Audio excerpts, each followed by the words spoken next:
Opinions suggest that Jerusalem has become a holy land that any Christian dreams of visiting once in their lifetime. This is where Jesus was crucified, and whether one follows the faith or not, the image of Jesus enduring crucifixion on the cross is deeply ingrained. It's essential to understand that crucifixion was a severe punishment in Roman times, used to publicly shame slaves or victims of societal oppression by the ruling elite. The condemned person would be hung on a large cross. The final victim would eventually die from asphyxiation or exhaustion in this excruciating process. Why did Jesus have to endure such a cruel punishment? Was it because he challenged the supreme power of the Roman Empire by becoming the King of the Jews? Jesus is considered by Christians as the Christ and is described in canonical Gospels and referenced in epistles and other ancient sources.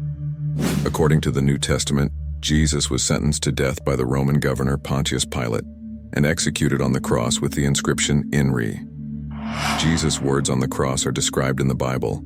Stories of Jesus being arrested, tried, and crucified are part of the Passion narrative. The passage from crucifixion to the resurrection of Jesus is the cornerstone of Christian faith. The historical accounts of the crucifixion are not dismissed by scholars, who find authenticity in these narratives. After 3.5 years of preaching, Jesus knew his time on earth was coming to an end. Jewish leaders were plotting against him. Still, they feared the public reaction, believing Jesus was a prophet. Satan planted betrayal thoughts in one of Jesus' 12 disciples, Judas Iscariot. The Jewish leaders agreed to pay him 30 pieces of silver if he successfully handed Jesus over. On the last night before his death, Jesus gathered his disciples for the Last Supper. When Judas left, Jesus initiated a new ritual, giving them bread and saying, "This is my body, given for you. Do this in remembrance of me." He did the same with a cup of wine, saying, "This cup is the new covenant in my blood." That night, Jesus shared many teachings with his disciples, emphasizing the importance of genuine love among themselves. He said, "By this, everyone will know that you are my disciples if you love one another." Jesus advised them not to be troubled by impending tragedies and earnestly prayed for them. Later, he and his disciples sang hymns together and departed.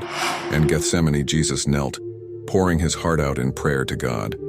Soon after, a crowd armed with soldiers, priests, and others arrived to arrest him.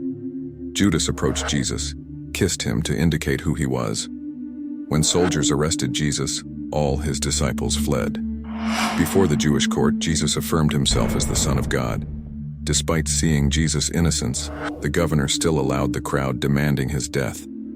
Determining the reasons for Jesus' conviction remains a debated topic. His execution was both religiously motivated by Jewish authorities and politically motivated by Roman rulers. Some contemporaries believed Jesus was a deceitful false prophet, sparking fear among Jewish authorities as his followers saw him as a savior figure. In Roman culture, crucifixion was a notorious torture method reserved for criminals, implying the gravity of Jesus' alleged crimes, similar to a dangerous political agitator. In this account, according to St. John, Jesus had to carry his cross to Golgotha, where the crucifixion took place.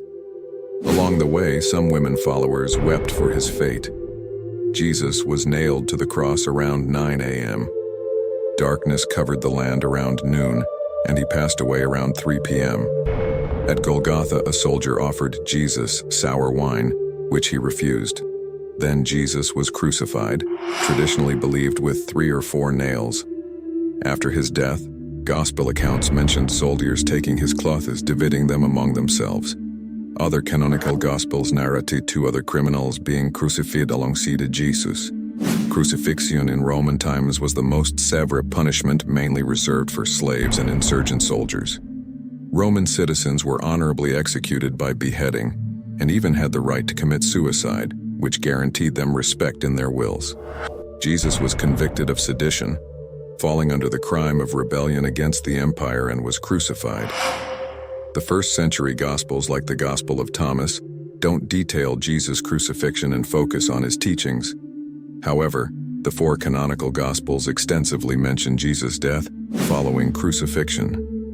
According to Meredith Warren, a religious studies scholar at the University of Sheffield, Crucifixion could have been carried out in various ways. Traditional Christian belief holds that Jesus was crucified on a wooden cross, but it's unclear whether the nailing was done on hands or wrists. However, Romans didn't frequently nail victims. Sometimes they tied them with ropes.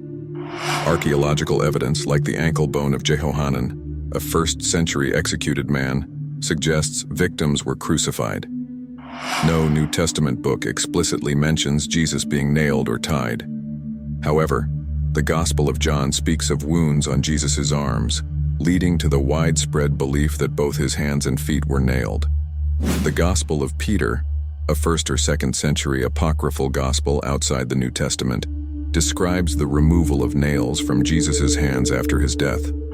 But in a 4th century relief at Constanza, Jesus' hands seem unbloodied and in a natural, relaxed position, unlike a nailed wrist.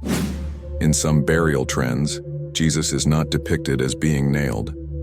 In the Quran, verse 157 states that the crucifixion didn't happen, and God raised him to heaven. For Quranic authors, crucifixion wasn't befitting for such an esteemed prophet as Jesus.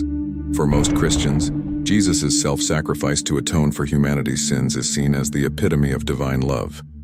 During the Renaissance, artists portraying Jesus' removal from the cross challenged conventions.